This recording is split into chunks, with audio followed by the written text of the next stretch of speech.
Israel a la población de Gaza. Comenzamos ya con el análisis de la tarde en el día de hoy y seguimos mirando otra vez al conflicto de Israel, pero también al papel que está teniendo Estados Unidos en todo esto. Ayer habló Janet Yellen, ya saben que ella es la secretaria del Tesoro de Estados Unidos y que es la que está pendiente del dinero, de las cuentas en el gobierno de Joe Biden. Ayer ella precisamente hablaba del coste de la guerra en Israel, aunque más que hablar del coste de Israel, Yellen hablaba en general de lo que le estaba costando a Estados Unidos todos los conflictos que están teniendo lugar ahora mismo en el mundo, en el que ya saben que Estados Unidos, bueno, está tomando un papel bastante directo, aunque no estén entrando directamente en el conflicto, pero sí que están financiando, mandando ayudas, mandando ayuda militar también a, por ejemplo, Ucrania y ahora Israel. Bueno, ayer Yellen vino a decir que Estados Unidos podía permitirse perfectamente costear dos conflictos, dos guerras, Ucrania e Israel. Y lo justificaba diciendo que la economía de Estados Unidos va muy bien y que el desempleo está en mínimos, con un paro del 3,8%. Claro, que ahí no está teniendo en cuenta que Estados Unidos está teniendo uno de los déficits más grandes en términos absolutos de su historia. Eso sí, lleva por $1,5 billones de dólares. En torno al 5,5% del PIB, ese es el déficit que estaría teniendo, aunque si lo miramos en estos términos relativos, estaría lejos del 29% del PIB que se llegó a registrar en la Segunda Guerra Mundial, que es el más alto que se ha registrado, insisto, en términos relativos. Fue en 1943. Aún así, parece que ya es difícil, o ya es un déficit de guerra, más bien dicho, que haya tanto gasto con tan poco ingreso y que encima los intereses de la deuda, que son otro gasto, ya sean más altos que lo que se gasta en defensa. Estados Unidos ya prácticamente son más altos, ya prácticamente superan ese billón de dólares, ese trillion en inglés. Bueno, piensen que por ahora lo único que ha hecho Estados Unidos es mandar ayuda a un conflicto, a Ucrania. Pero Yellen lo que está diciendo es mandar más ayuda y costear un segundo conflicto, el de Israel. Dice que Estados Unidos se va a poder permitir los dos. Pero claro, ¿cuánto dinero se ha gastado Estados Unidos ya en Ucrania? Esto se lo hemos contado alguna vez, pero vamos a volver a echar un vistazo a un gráfico que nos lo muestra en detalle y exactamente dónde ha ido ese dinero. Que los compañeros me confirmen a ver si podemos verlo en la pantalla grande o directamente lo enseñamos. Me parece que sí. Vale, pues voy para allá. Voy para la pantalla grande para echar un vistazo aquí directamente a cuáles son los números y para entender también, bueno, pues o hacia dónde van ese dinero. Aquí tenemos el dato de la ayuda que Estados Unidos ha mandado a Ucrania y como verán en ese título del gráfico también estoy avisando de la ayuda que ha mandado Estados Unidos a Israel. ¿Por qué? Bueno, ya lo están viendo ustedes aquí. Es verdad que Ucrania es el país que más ayudas se ha llevado por parte de Estados Unidos, pero fíjense en cuál es el segundo, en 2022. Israel, con más de 3.000 millones de dólares de ayuda de Estados Unidos. Pero eso es otro tema que enseguida vamos a tratar. Ucrania, ¿cuánto dinero, cuánta ayuda se ha llevado en 2022? Ya se lo decíamos, me parece que era la semana anterior o hace 2 semanas, les hablábamos precisamente de esto, de cuánta ayuda había llegado a Ucrania por parte de Europa, por parte de Estados Unidos. Bueno, Estados Unidos es uno de los países que más ayuda ha mandado, sobre todo en ayuda militar. Europa, sobre todo, lo que ha mandado es ayuda financiera. Aquí, en este caso, la ayuda que se manda de Estados Unidos es la militar. Esta es la que ven aquí en el color rojo. Estamos hablando de más de la mitad de toda la ayuda que ha mandado Estados Unidos. Por lo tanto, para que se hagan una idea, unos 40.000 millones de dólares, que ya es, en un año, mandar 40.000 millones en ayuda militar a un país donde usted, que en este caso es Estados Unidos, no está envuelto directamente. Luego tenemos, por otro lado, la ayuda financiera, que es esta parte de aquí más verde que están viendo, y luego tenemos, por último, la ayuda humanitaria, que en este caso, pues bueno, ha supuesto una parte muy, muy pequeñita de la ayuda que ha mandado Estados Unidos, pero aún así, insisto, la situación general, ¿cuál es? Más de 76.000 millones de dólares es la ayuda que habría mandado Estados Unidos a Ucrania en 2022, solo ese año. Ya saben que la guerra sigue durando y llevamos ya más de 9 meses, llevamos ya casi 10 meses de año 2023 y sigue mandando Estados Unidos ayuda a Ucrania, así que piensen en todo el dinero que también se ha mandado este año 2023.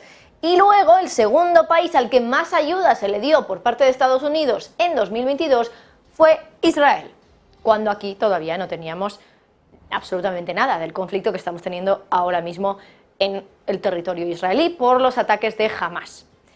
Vamos a seguir explicándoles un poquito en detalle lo que vamos entendiendo un poco de todos estos datos que les estamos mostrando. Estamos hablando de que en 2022, primer año de la guerra en Ucrania, Estados Unidos gastó más de 70.000 millones en ese conflicto, donde, insisto, ni siquiera está involucrado directamente. E insisto, solo el primer año de guerra.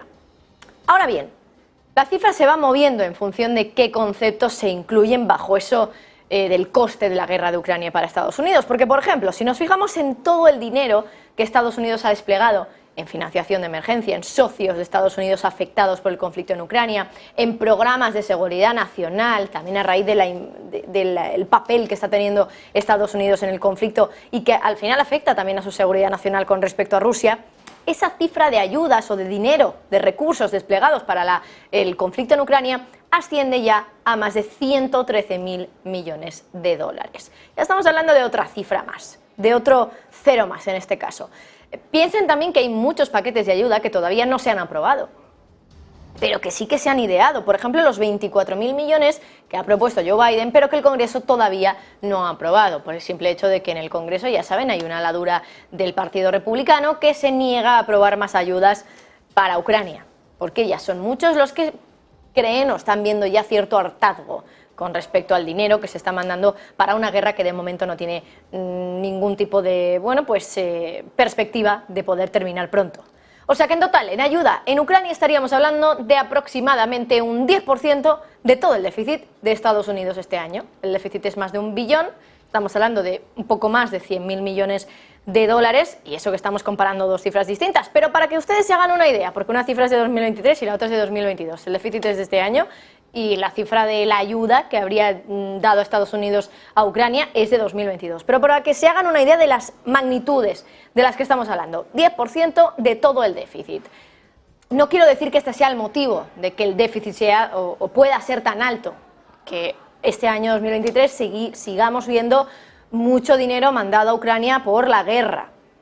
Pero piensen que probablemente el año anterior, sin la ayuda para Ucrania por esta guerra, habríamos tenido un déficit en Estados Unidos que hubiera sido 100.000 millones inferior.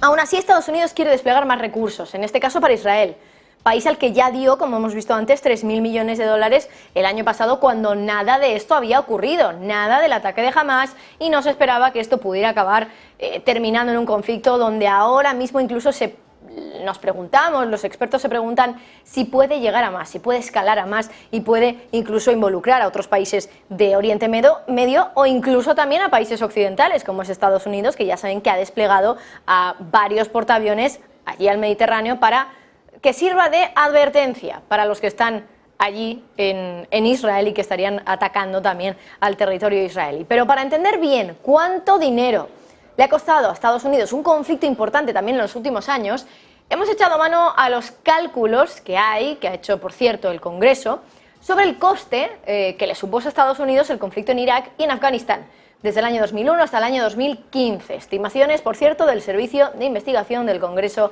de Estados Unidos. Y ya les digo, antes de enseñarles el gráfico, la guerra les costó más de 1,5 billón de dólares a lo largo de década y media aproximadamente. Vamos a echarle un vistazo de nuevo en la pantalla grande para que ustedes vean las cifras de las que les estoy hablando. Aquí estamos viendo ese gráfico del Servicio de Investigación por parte del Congreso. Bueno, aquí lo están viendo, yo les voy a aclarar todas las cifras porque es un poco complicado. El total del coste que habría llevado a cabo, que habría sostenido el gobierno de los Estados Unidos desde el año 2001 hasta el año 2015 por el conflicto en Irak y en Afganistán es de 1,6 billones de dólares. Es lo que tienen justo aquí debajo. Desde 2001 hasta 2015, entre Afganistán, Irak y otras cuestiones que son muy minoritarias, estaríamos hablando pues de unos pocos miles de millones, es mucho dinero, pero cuando estamos hablando de 1 billón, pues aquí 20.000 millones no es tanto. El grueso viene sobre todo de Afganistán e Irak. 1,68 billones de dólares. Es lo que se gastó Estados Unidos en un lapso de tiempo de 15 años, que también es mucho tiempo, pero es verdad que si hacemos los cálculos, esto nos estaría indicando más o menos un coste anual de unos 100.000 millones de dólares, más o menos, que es lo que ha costado el conflicto en Ucrania a Estados Unidos el año pasado. Y lo que quizá, si esa tendencia sigue un poco así, le pueda costar también el conflicto en Israel, en términos anuales.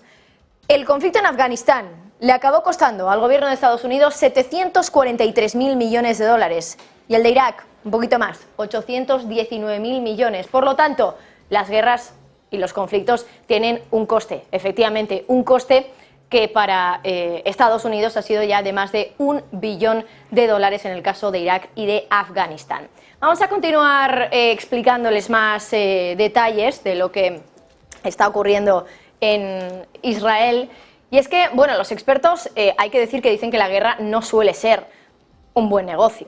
De hecho, un exanalista de la CIA, Gerard Di Pipo, que por cierto ahora trabaja para el Centro de Estudios Internacionales y Estratégicos, asegura que si lo que quieres es maximizar la producción económica y la seguridad, prácticamente nunca elegirías empezar una guerra. Y dice también que en el fondo de todo una guerra es un negocio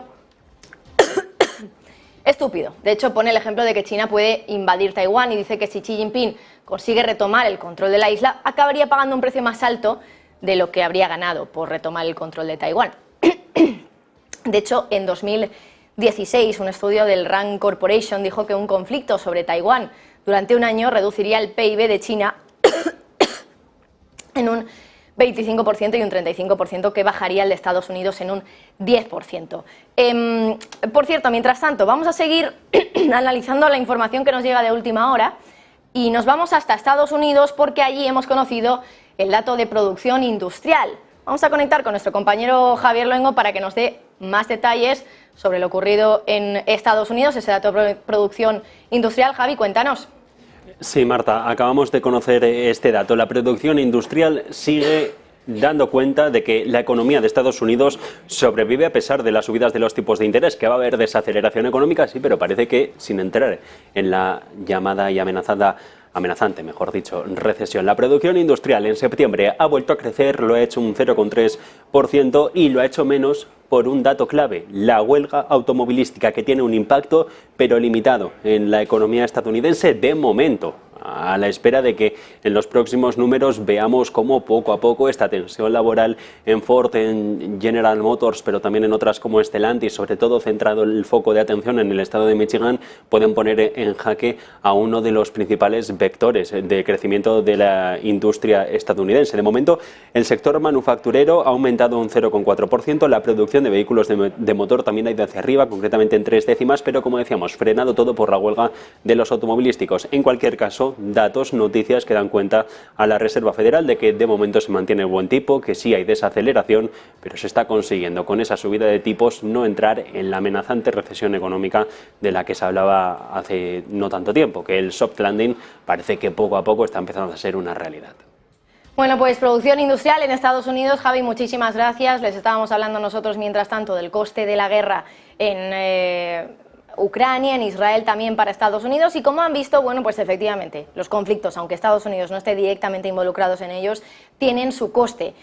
Y ahora mismo, teniendo la situación que tiene Estados Unidos, que ya saben que es, pues bueno, una situación básicamente de sí, un desempleo prácticamente mínimos, pero también hay que recordar que ya se ha gastado Estados Unidos 100.000 millones de dólares en año y pico de guerra en Ucrania, que hay muchos indicadores apuntando también a que podríamos tener una recesión, y sin ir más lejos, la curva de tipos, que lleva invertida ya más de un año en Estados Unidos. Y luego, por otra parte, Janet Yellen, que dice que cree que se puede permitir 2 guerras. Costear 2 guerras en Estados Unidos, la de Ucrania y la de Israel. De momento la de Ucrania ya está suponiendo una factura bastante importante, así que vamos a esperar y ver qué factura también le acaba suponiendo para Estados Unidos el hecho de que Israel también pueda entrar en un conflicto bastante importante. Vamos a hablarles hoy también del petróleo. Hoy por un lado hemos tenido la noticia de que Estados Unidos podría relajar las sanciones al petróleo venezolano en el caso de que Maduro prometa realizar unas elecciones más libres en 2024. Casi que parece una excusa, ¿no?, para poder relajar las tensiones sobre uno de los principales productores de crudo del mundo, que es Venezuela. Básicamente porque, bueno, puede ser una muy buena manera incluso de que empiece a haber más producción de crudo, más petróleo moviéndose en el mundo, y que al aumentar la oferta los precios vuelvan a bajar. Pero parece que desde Arabia Saudí podrían estar viendo la situación mundial con otros ojos. Y es que ya saben que ahora el mercado de petróleo está totalmente tenso, mirando lo que pasa en Oriente Medio. De momento, nada en la guerra ha provocado que un país productor de petróleo de esa zona vaya a tensionar el suministro de crudo, pero parece que Estados Unidos sí que teme que eso ocurra si ahora está tanteando también a Venezuela, y parece que Arabia Saudí quizá también crea que eso vaya a pasar. ¿Por qué lo decimos? Pues porque hoy la empresa más rentable del mundo, ha dado a entender algo sobre ello. Ha sido Saudi Aramco, la petrolera estatal de Arabia Saudí.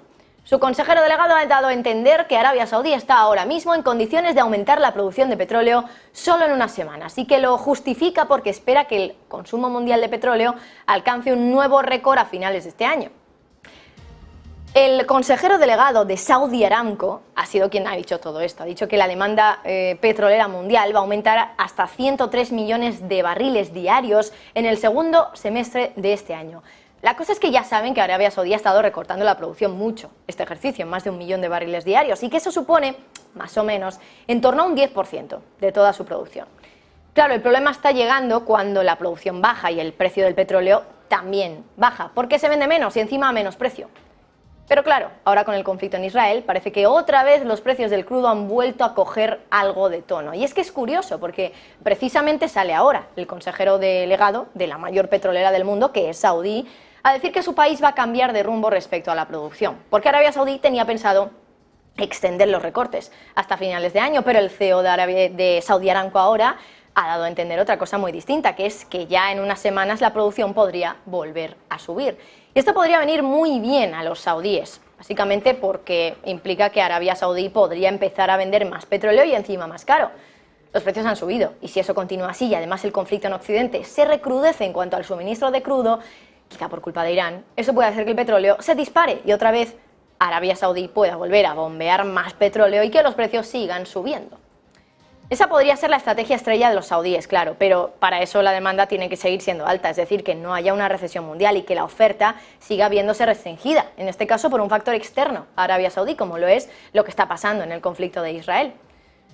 Lo que sabemos a ciencia cierta es que Arabia Saudí, el líder de facto de la OPEP, dice que mantendría su recorte voluntario del bombeo de petróleo de 1 millón de barriles diarios durante el mes de noviembre hasta finales de año y que revisaría de nuevo la decisión el mes que viene. Saudi Aramco es verdad que lo que dice el consejero delegado es que está en condiciones de aumentar su capacidad de producción de petróleo en un par de semanas si la demanda mundial sigue creciendo. Y es que dice que la capacidad de producción excedentaria de su compañía ahora mismo está en torno a los 3 millones de barriles diarios, que es cerca del 3% de toda la demanda mundial de petróleo. Claro, los planes de Saudi Aramco de aumentar su producción de crudo a 13 millones de barriles diarios para 2027 desde los 12 millones actuales, parece que, según su opinión, el del consejero delegado, siguen por buen camino. Así que vamos a ver esa estrategia de Arabia Saudí, si en esa revisión que se va a realizar en noviembre deciden acabar con los recortes antes de tiempo y, por lo tanto, volver a bombear más petróleo al mercado petrolero, simplemente porque hay otro factor externo que ahora mismo está provocando efectivamente lo que está ocurriendo, que es simplemente que el crudo suba y que Arabia Saudí, el principal productor del mundo, no tenga absolutamente nada que ver en todo esto. Por último, miramos al mercado de bonos otra vez. Ya sabemos que llevamos más de un año con la curva invertida y que en las últimas semanas las rentabilidades de los bonos se han disparado, con la excepción de los días en los que la incertidumbre por la guerra en Oriente Medio estaba haciendo que los inversores prefirieran entrar en renta fija, buscando simplemente un cobijo, un refugio, por la incertidumbre que había. La cuestión es que lo que estamos viendo en los bonos estas semanas muy normal no es, y tampoco estamos en una recesión y Estados Unidos está directamente metido en una guerra. Pero sus bonos están sufriendo la mayor volatilidad desde la pandemia del COVID, que ya saben que fue todo un shock económico, que en ese momento parece que tenía sentido, que pudiera afectar tanto al mercado. Claro, ahora no estamos viviendo un shock económico, ni siquiera una recesión. Es verdad que Estados Unidos parece que está involucrado ciertamente en varios conflictos, pero no de manera directa.